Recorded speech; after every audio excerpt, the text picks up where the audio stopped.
Ở Nhật, vào khoảng tháng 7 đến tháng 10 sẽ vào mùa bão. Đặc biệt, từ tháng 9 đến tháng 10 sẽ xuất hiện rất nhiều những cơn bão lớn. Trong tiếng Nhật, bão được gọi là Taifu. Bão là cơn áp thấp nhiệt đới mang theo mưa lớn đi kèm với gió. Trong tiếng Anh, bão được gọi là Hurricane, Cyclone, Typhoon. Những từ tiếng Anh này đôi lúc cũng được sử dụng và đọc theo cách đọc trong tiếng Nhật thành Hurricane, Cyclone, Typhoon.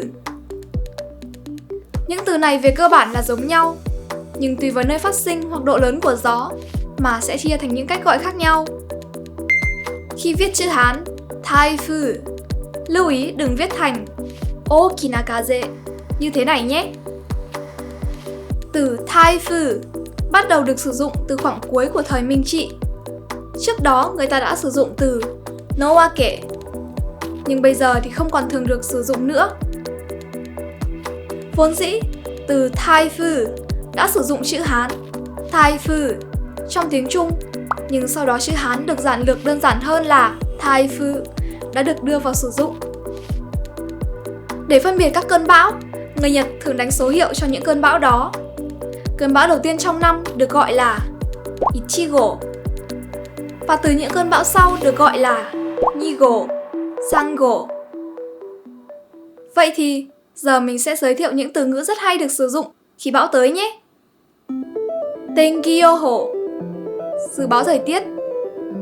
Chúng ta có thể xem dự báo tình hình thời tiết trên tin tức hay ứng dụng trên điện thoại nhỉ? Bởi vì Nhật Bản được bao quanh bởi biển nên thời tiết rất dễ thay đổi, khó để dự báo thời tiết. Vào mùa bão, hãy xem dự báo thời tiết và chú ý tới tình hình khí tượng nhé. Taifu no me, mắt bão. Mình nghĩ có lẽ hầu hết ở các ngôn ngữ khác cũng sử dụng từ mắt. Trong tiếng Nhật, nó còn được gọi là Taifu no me. Bão càng lớn và mạnh thì mắt bão càng nhỏ và nhìn rõ hơn. Arashi, cơn giông. Tuy không đến mức mạnh như bão, nhưng Arashi được dùng chỉ khi hiện tượng thời tiết có gió mạnh kèm với mưa lớn.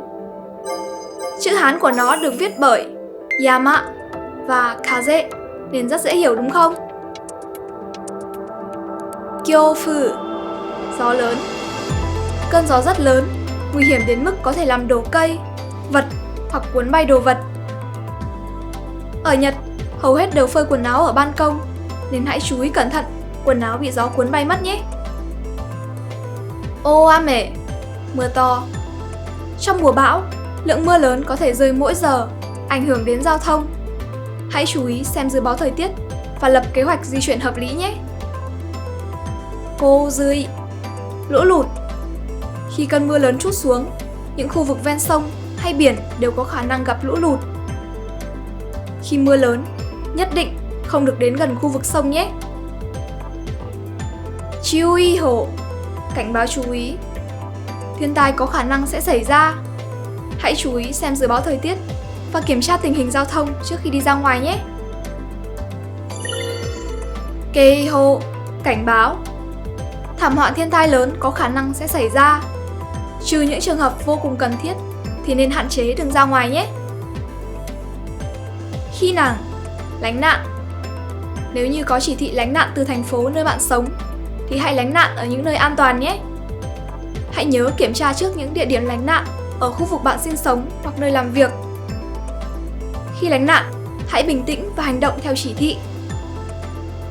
Tây đen, cắt điện. Tùy vào từng khu vực mà có khả năng bị cắt điện trong thời gian dài.